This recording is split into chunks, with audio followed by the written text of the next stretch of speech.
प्रणाम आप सभी को, मेरा ढेर सारा प्यार। और मैं नीतू अपने चैनल पे आप सभी का स्वागत करती हूँ। दोस्तों, आज मैं आपके सामने फिर से एक प्रेरक कहानी लेके प्रस्तुत हो रही हूँ, जिसका शीर्षक है गुरु की खोज। तो दोस्तों सुनिए। बहुत समय पहले की बात है। एक नगर में बेहद प्रभावशाली महात्मा रहते थे। उनके पास शिक्षा लेने के लिए दूर दूर से शिष्य आते थे। एक दिन एक शिष्य ने गुरु से सवाल किया, गुरुजी, आपके गुरु कौन है? आपने किस गुरु से शिक्षा प्राप्त की है? गुरु मुस्कुराकर बोले, मेरे हजारों गुरु हैं। यदि मैं उनके नाम गिनाने बैठ जाऊं तो शायद महीनों लग जाएंगे, लेकिन फिर भी मैं अपने 3 गुरुओं के बारे में तुम्हें जरूर बताऊंगा। मेरा पहला गुरु था एक चोर। एक बार मैं रास्ता भटक गया था और जब दूर किसी गांव में पहुंचा तो बहुत देर हो गई थी। सब दुकानें और घर बंद हो चुके थे, लेकिन आखिरकार मुझे एक आदमी मिला जो एक दीवार में सेध लगाने की कोशिश कर रहा था। मैंने उससे पूछा, मैं कहाँ ठहर सकता हूँ?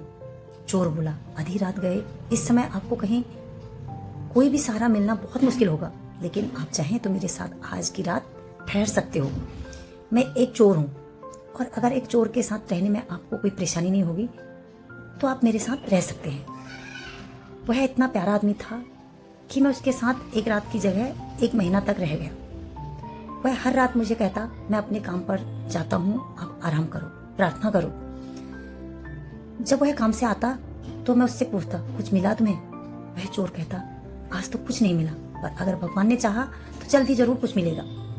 वह कभी निराश और उदास नहीं होता था और हमेशा मस्त रहता था। कुछ दिन बाद मैं उसको धन्यवाद करके वापस अपने घर आ गया।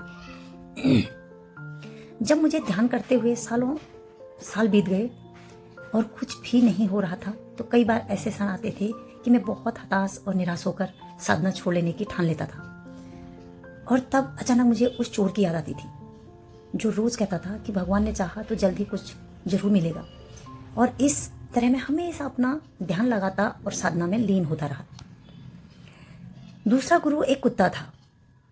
एक बहुत गर्मी वाले दिन में कहीं जा रहा था और मैं बहुत प्यासा था। पानी की तलाश में घूम रहा था कि सामने से एक कुत्ता दौड़ता हुआ आया। वह भी बहुत प्यासा था। उस कुत्ते ने आगे जाकर नदी में झांका तो उसे और एक कुत्ता पानी में नजर आया जो कि उसकी अपनी परछाई थी। कुत्ता उसे देखकर बहुत डर गया। वह परछाई को देखकर भौंकता और पीछे हट जाता, लेकिन बहुत प्यास लगने के कारण वह वापस पानी के पास आता। इतना डर होने के बावजूद वह नदी में कूद पड़ा और उसके कूदते ही वह परछाई भी गायब हो गई। उस कुत्ते के इस साहस को देखकर मुझे बहुत बड़ी सीख मिली। अपने डर के बावजूद व्यक्ति को छलांग लगा लेनी चाहिए। सफलता उसे ही मिलती है जो व्यक्ति डर का साहस से मुकाबला करता है। और मेरा तीसरा गुरु एक छोटा बच्चा है। मैं एक गांव से गुजर रहा था कि मैंने देखा एक छोटा बच्चा एक जलती हुई मोमबत्ती को ले जा रहा था।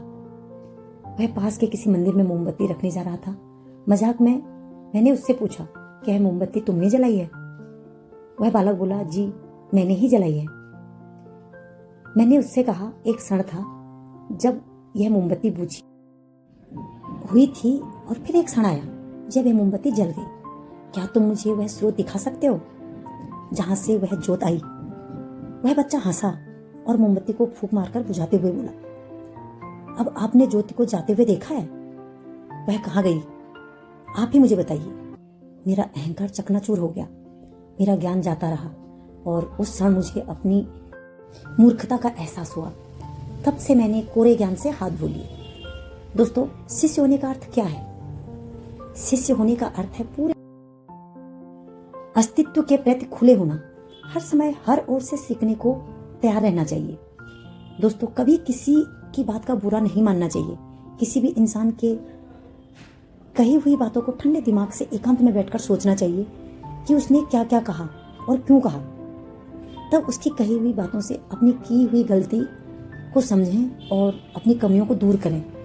जीवन का हर क्षण हमें कुछ ना कुछ सीखने को मिलता है और उसका मौका भी देता है।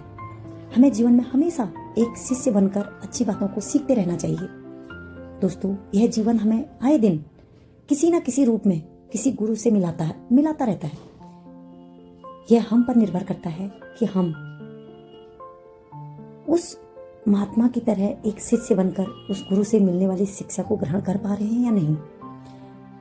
तो दोस्तों बोलते रहिए जय श्री राधे। आप सबको मेरी कहानी कैसी लगी आप मुझे कमेंट बॉक्स में कमेंट करके जरूर बताइएगा। इसी तरह की कहानी सुनने के लिए आप मेरे YouTube चैनल को सब्सक्राइब कीजिएगा और मुझे फॉलो कीजिएगा। मैं मिलती हूँ अपनी अगली वीडियो में, तब तक के लिए दोस्तों ढेर सारा प्यार और Radhe Radhe. Bye bye, take care.